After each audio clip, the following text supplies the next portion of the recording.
Should you use a dome over seedlings? When do you put the dome on? And once seedlings germinate, when do you take it off? Do you need one of those domes with air vents? I'm going to answer all of those questions in this program. And in addition, I'll also give you some alternatives to domes, which I think work better. In fact, I'd like to show you one of my domes, but I don't actually have one. Now, I have used them in the past, but I don't use them anymore. I'll show you what I use shortly. Why do you use a dome? What does it do for us? It creates a closed area above the seed bed, and because there's moisture in the soil, that evaporates into the air and creates a saturated zone. So the air above the seeds are now 100% humidity. Now, I found a myth online that said seeds like high humidity. That's why you use a dome. But that's a complete myth.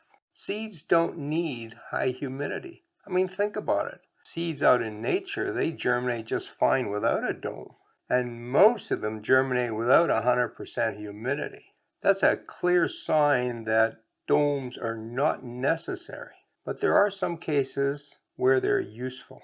It's a good idea to split your seeds into two types, large seed and small seed. Large seeds, which include almost all vegetable seeds, are planted underneath the surface of the soil. We put the seeds down and then we put a little layer of soil on top of them, and the amount of soil depends on how big the seeds are. But they all get covered. Now, if you think about that, now we have this seed, and it has wet soil down here, and it has wet soil up here, and any air pockets get saturated with moisture. So they're surrounded by 100% humidity that's created by the soil.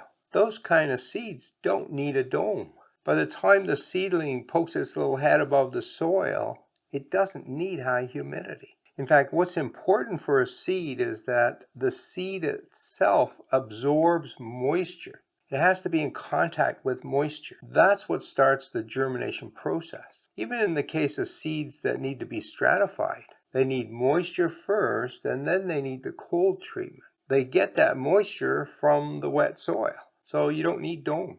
Now, what about small seeds? Well, small seeds are too small to bury, so we lay them on top of the soil layer. So the bottom of the seed is touching the wet soil, but the top of the seed is exposed to air. Those kind of seeds do benefit from a dome because it helps keep those seeds from drying out. It's not the humidity that's important, but the humidity prevents the seed from drying out. So when I surface sow seeds, I do like to use a dome. Now, here are some other claims that people make. Domes will speed up germination. That's a complete myth. As I just explained, most seeds are large enough that we don't even need a dome. And if we use a dome, it doesn't change the moisture level down in the soil. Domes don't speed up germination. Some people claim that domes increase the germination rate. That's the number of seeds that actually germinate in any given batch. Domes don't do that either, provided the seed is exposed to enough moisture.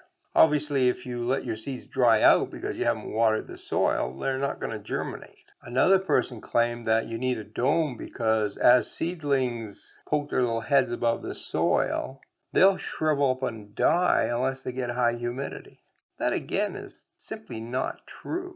A seed germinates and first it puts out the root in most cases. Once that root has started, then the shoot starts. By the time the shoot is above the soil level, the roots are picking up moisture from the soil.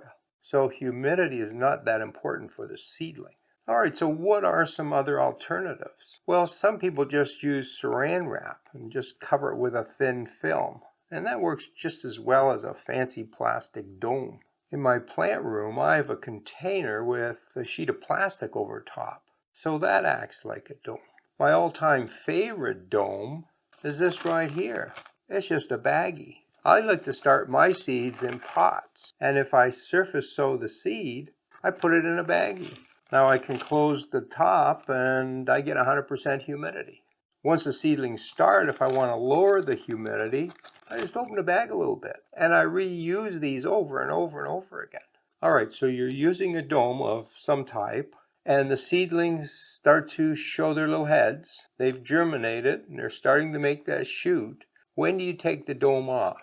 Well, the best thing to do is to take it off right away, because 100% humidity is great for growing fungus, and we don't want fungus on our seedlings.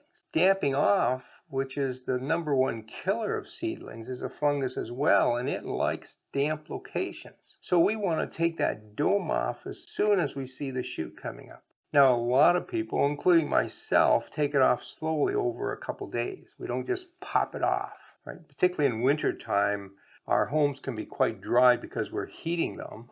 And so inside the dome, we've got a really moist environment, and our room air is really dry, so it's a kind of a shock to the seedling. Now, to be honest, I don't think the seedlings care. I think they'd be fine. But even I take the dome off slowly. Now, if you have a fancy one with vents, you just open the vents. Or you take it and you just raise one side so that there's a crack underneath. But in any event, in a day or two, you want that dome off. You don't want to grow seedlings with the dome on. And there's a couple reasons. We mentioned the moisture problem. That's important. The other reason you don't want the dome on is it reduces the amount of light that gets to the seedling. And if you leave it on, you'll tend to get leggy seedlings. And our indoor lights are weak enough as it is. We want maximum light hitting that plant. So get rid of that dome. Since you're only using the dome for a few days, it's one of the reasons I don't like buying domes. I'd rather use these plastic bags, which cost me next to nothing. Storing them off season is also really easy. All right, that's the story of using domes. It's really quite simple once you understand what they do.